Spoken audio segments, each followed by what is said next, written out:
Hi, and welcome to today's Conversion Express, where in 15 minutes or less, you're going to learn a website strategy to get more leads from your website. And these are meant to be simple and doable and brief. So let's get into today's topic, which is on how to boost your website leads just using Google reviews. And as a small business, a home service business that relies entirely on getting business from your community, this is a topic that is going to be particularly important to you.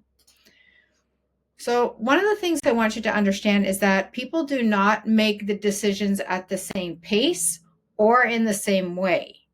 I'll give you an example. So for example, my husband and I both, we went to get a new mattress, and I just needed to lie on about 3 mattresses. And I was like, yep, okay, this is the one I'd like.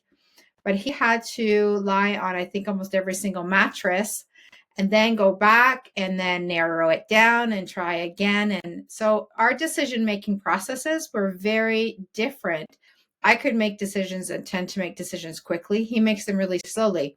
And so the people coming to your website are operating the same way. And I want to break it down for you. So there's basically 4 characteristics of decision makers. You've got ones that are going to make decisions quick, but they're going to make decisions more emotionally or more logically.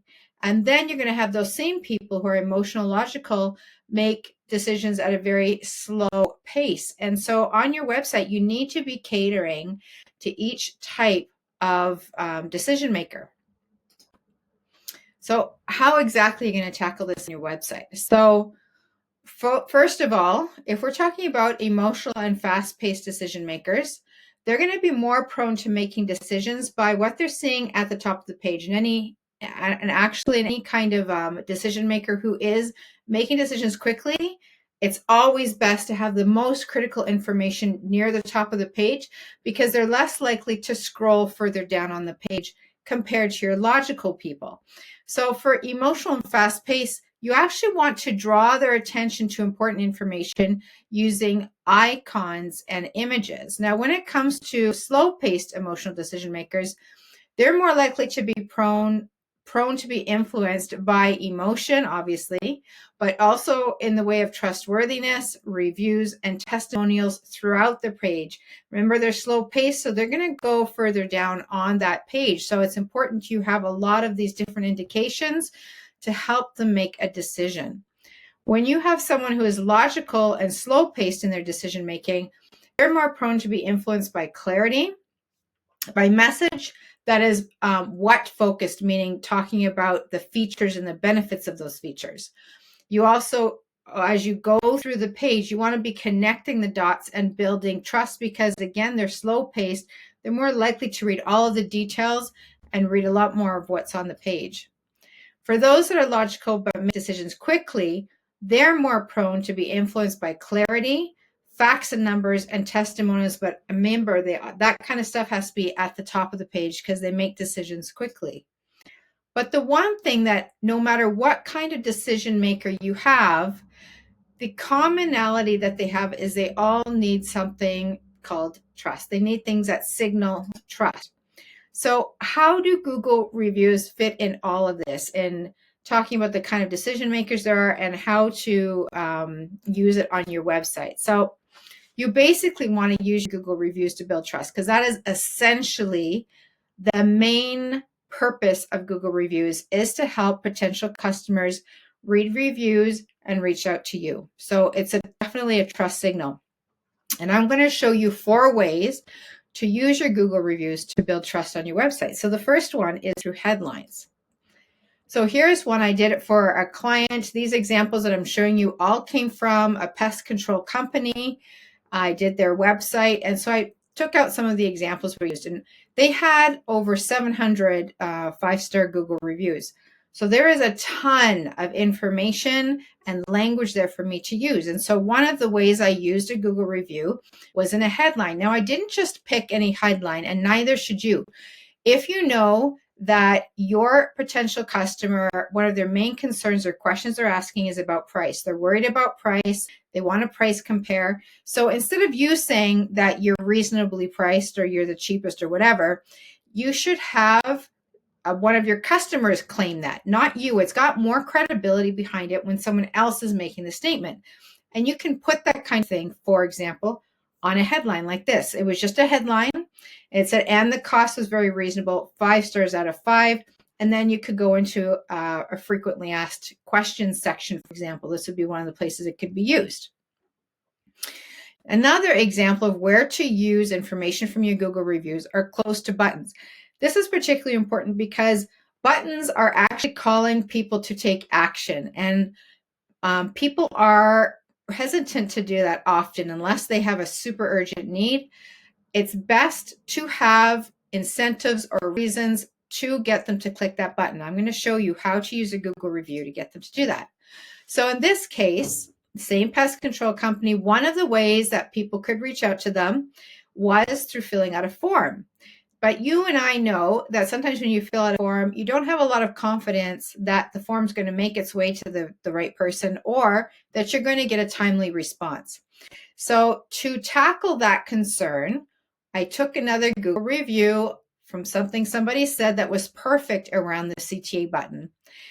So they could get their quote in minutes by filling out a form, and we added this testimonial that said, I'm unable to make calls during the workday. My online inquiry was answered within 15 minutes and scheduled the next day. So this is great. This helps the potential customer feel like, okay, I could click this button and I feel more confident seeing that they respond quickly and they actually came out the next day.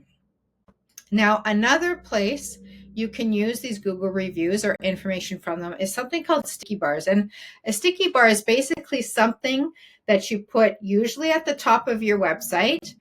And it means that no matter where the visitor navigates to, if they scroll down on the page, if they navigate to other pages on your website, they're always going to see the sticky bar. So this sticky bar is critical prime real estate. You want to put really important information on that sticky bar. So if we were to use our Google reviews to our advantage, we could put faces of our demographic on that sticky bar along with 5 stars and telling them and reminding them all the time that I have over 700 5-star Google reviews, which actually builds a lot of credibility in that visitor, that potential customer's mind, that you're legit, you're competent, you know what you're doing because these people stand behind your work. So that's another place you can use your Google reviews. And the last one is something called by the numbers.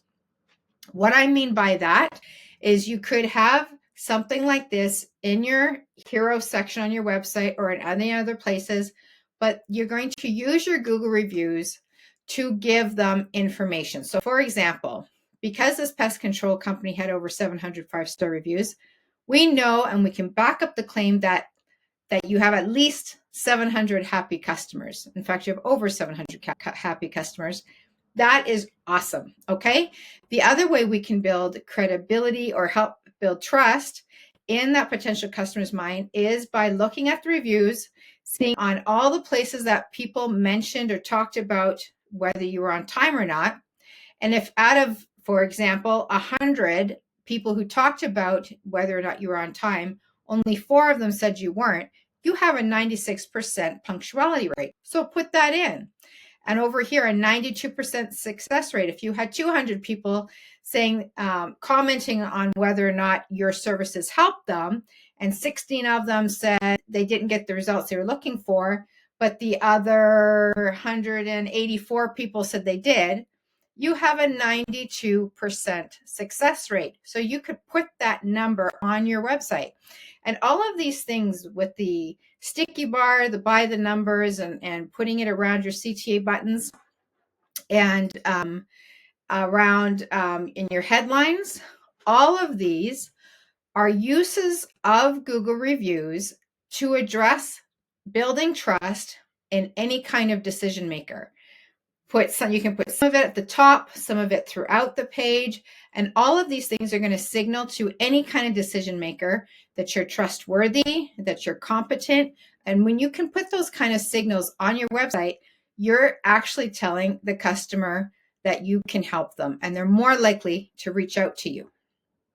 Now that you know how to use Google reviews to your advantage to get more people calling you, check out this next video because people are actually leaving your website in 5 seconds or less if they cannot find what they're looking for. They're going to go to a competitor's site. And people are also judging your credibility in 0.05 seconds just by what they're seeing on your website. So if you have any concerns at all about whether your website is rejecting potential customers, check out this next video and I will see you next week.